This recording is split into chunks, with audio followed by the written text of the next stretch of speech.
Hi, my name is Qainar.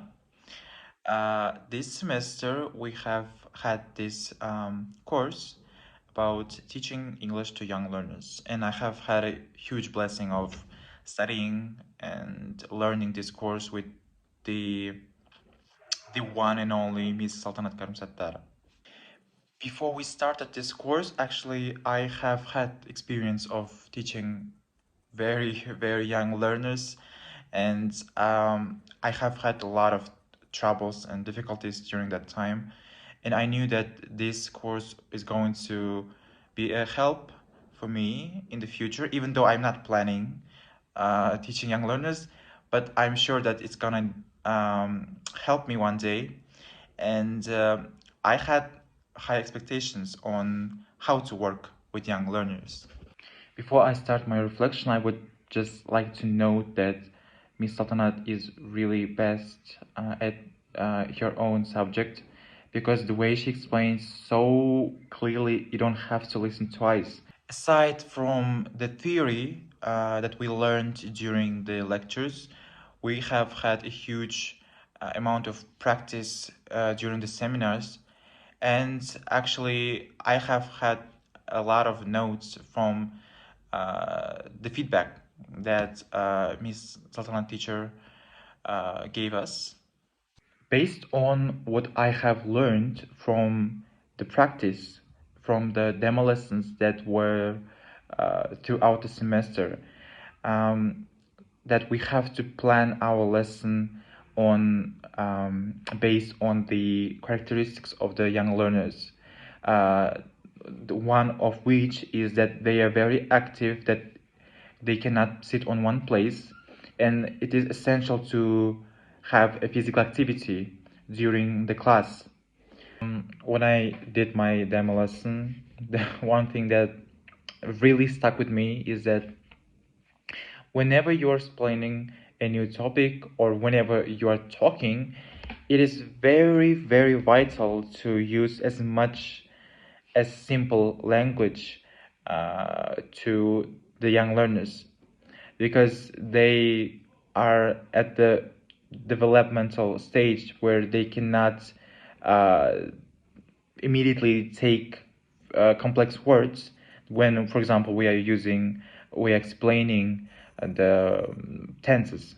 Also, we know that there are certain types of learner characteristics, learning styles, and the one thing that really is often mentioned during the demo lessons, as we have to write everything.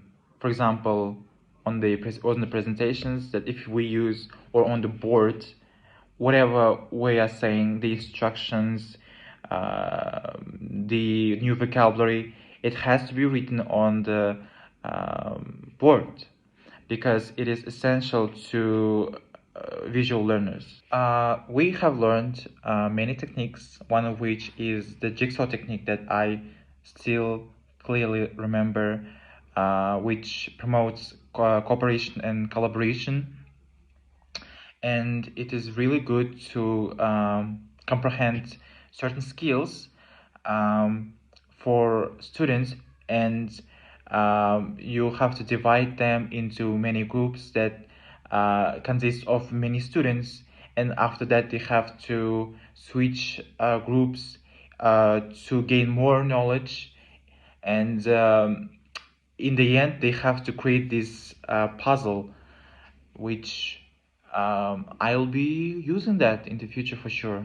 In every lesson, we have our main concentration on different skills, which is four main skills that we have: listening, reading, writing, speaking, or we can have something related to vocabulary, pronunciation, storytelling. It is important to have some steps. For example, when you are teaching storytelling or listening, to have a pre-task, while task, during task, and post-task. We can also use contextualizing during our lesson. It's whenever you are explaining new vocabulary, we have to show them the pictures, or we can use realia, bringing whatever that we are teaching to the classroom. As Stephen Krashen stated,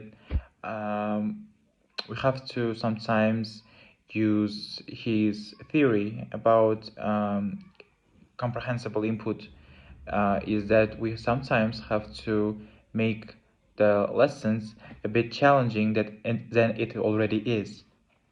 Alongside with Krashen, we have other huge names in education that are Piaget, Vygotsky, and Brunner. Piaget taught us that young learners are very active learners, and they learn better with interacting with the environment. So it is very essential to use contextualization. We have to bring realia to the classroom. Vygotsky, on the other hand, told us that they learn better with interaction. In our case, the interaction is with us, the teacher. And when it comes to Brunner, he taught us that we have to use scaffolding method. We have to step by step build their knowledge as if we are building a building. What I have learned, which was really helpful for me, is the ABCD method: audience, behavior, condition, and degree, that we learned to write our objectives, because we actually have had a few courses that required us to do a demo lesson and write a lesson plan. And actually, it has been really helpful for me. To sum up, I would like to thank our teacher for all the lectures, for all the knowledge, and the most important part for me, the feedback. Because based on the feedback, we could learn a lot how to do everything that we learned on practice.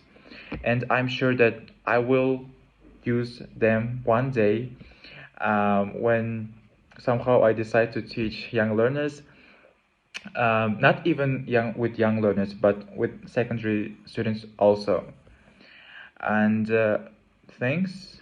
See you next semester, hopefully.